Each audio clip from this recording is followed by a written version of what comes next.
Good morning. आज मैं इस वीडियो के माध्यम से कुछ उदाहरणों के माध्यम से और कुछ कहानियाँ सुनाकर आपसे कुछ बातें करना चाहूँगा। मैं आशा करता हूँ कि आप मेरे वीडियो को ध्यान से सुनेंगे और आखिर तक देखेंगे।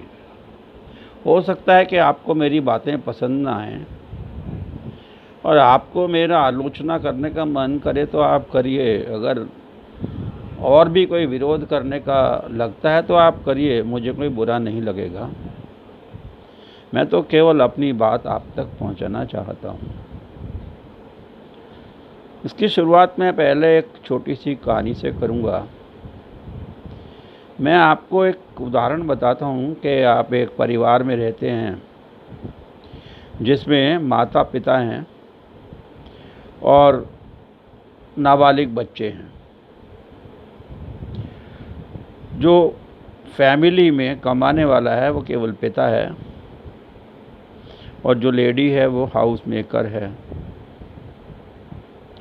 अब वो जो मुखिया है घर का, वो 50,000 रुपया महीना कमाता है, किंतु हर महीने वो क्या करता है कि अपने पैसे का सही इस्तेमाल नहीं करता। ये लोग बेसिकली एक किराए के मकान पे रहते हैं। 15,000 रुपये के करीब इनको किराया ही देना होता है और ये जो व्यक्ति है किसी तरीके से मकान का किराया तो दे देता है और बाकी पैसे का सही उपयोग नहीं करता। जिससे इसको पीने की आदत है, बहुत पैसे से शराब पी जाता है और अनावश्यक चीज़ें घर के अंदर खरीद कर ले आता है, जिसका कि घर के अंदर कोई सहयोग नहीं है या मतलब घर की उन्नति में सहायक नहीं है वो चीज़ें। इस व्यक्ति के पास इतने कम पैसे रह जाते हैं कि अपने बच्चों की शिक्षा पर, स्वास्थ्य पर, रहन सहन पर पैसे नहीं खर्च कर पाता है। तो ऐसे में आप मुझे बताइए कि जो परिवार के अन्य सदस्य हैं वो इस व्यक्ति को अच्छा बोलेंगे या बुरा बोलेंगे। देखिए, ये हर एक आदमी का कर्तव्य है कि जो भी उसके पास साधन है उसका वो बिल्कुल सही उपयोग करे और सही मदों पर पैसे को खर्च करे। उसी में उसकी उन्नति छुपी होती है। इसी प्रकार यही स्थिति हमारे देश की भी है।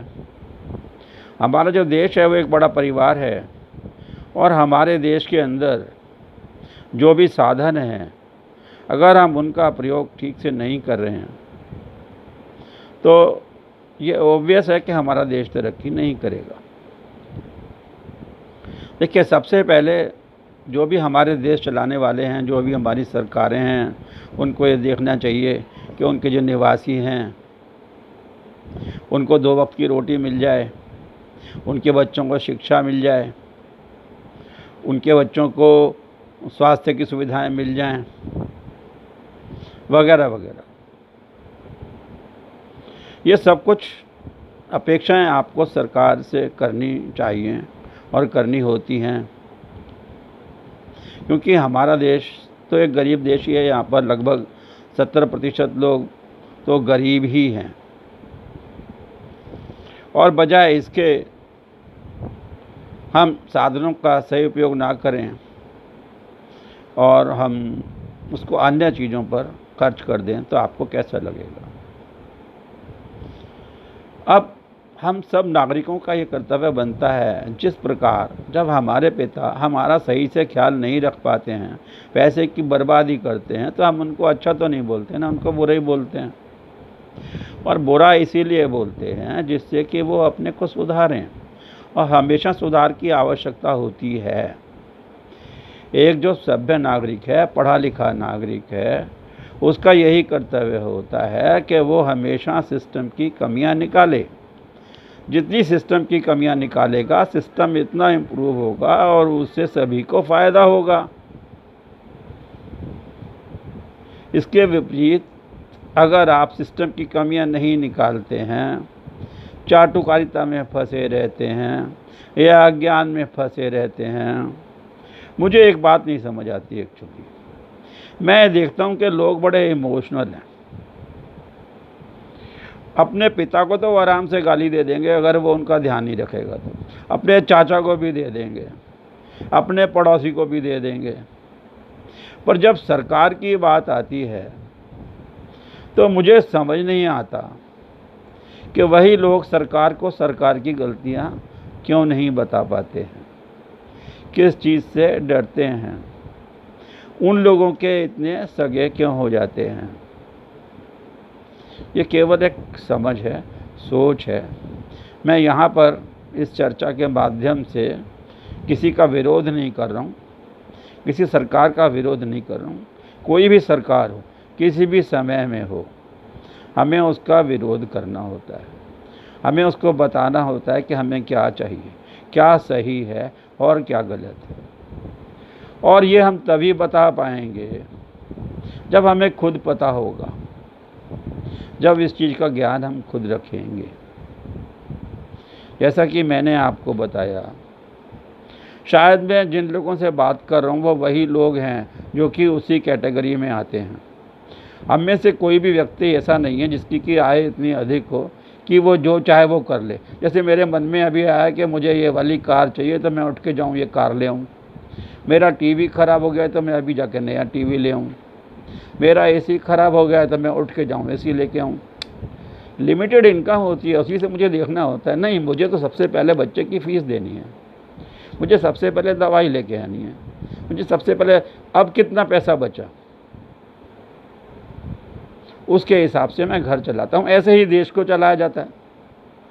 देशवासियों को पहले तो चाहिए स्वास्थ्य, चाहिए शिक्षा, रोटी पानी कपड़ा, ये सब कुछ चाहिए ना, मकान चाहिए। तो मुझे समझ नहीं आता कि लोग इतना क्यों नहीं समझ पाते हैं और इतने ज़्यादा इमोशनल क्यों हो जाते हैं कि वो दूसरे लोगों को गालियां देने लग जाते हैं अगर कोई सिस्टम को सही करने की बात करता है तो।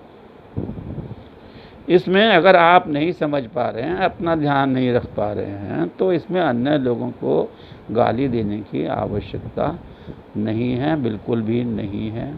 आप इसको बिल्कुल वैसे ही समझिए, एक अपने घर जैसे समझिए, अपने पड़ोसी जैसे समझिए। जैसे कि आपका पिता आपका ध्यान नहीं रखता है, फूल जरूर खर्च करता है, तो आप ज़रूर उसका विरोध करते हैं। जब आपने स्वयं के पिता का विरोध कर लेते हैं तो जिन लोग जो आपसे बहुत दूर बैठे हैं और आपको अच्छी तरह से पता भी नहीं कि वो आपके हक में काम कर रहे हैं या आपके हक में नहीं काम कर रहे हैं, तो आप उनके प्रति इतने ज़्यादा इमोशनल कैसे हो जाते हैं। मतलब बड़े अचंभे की बात है।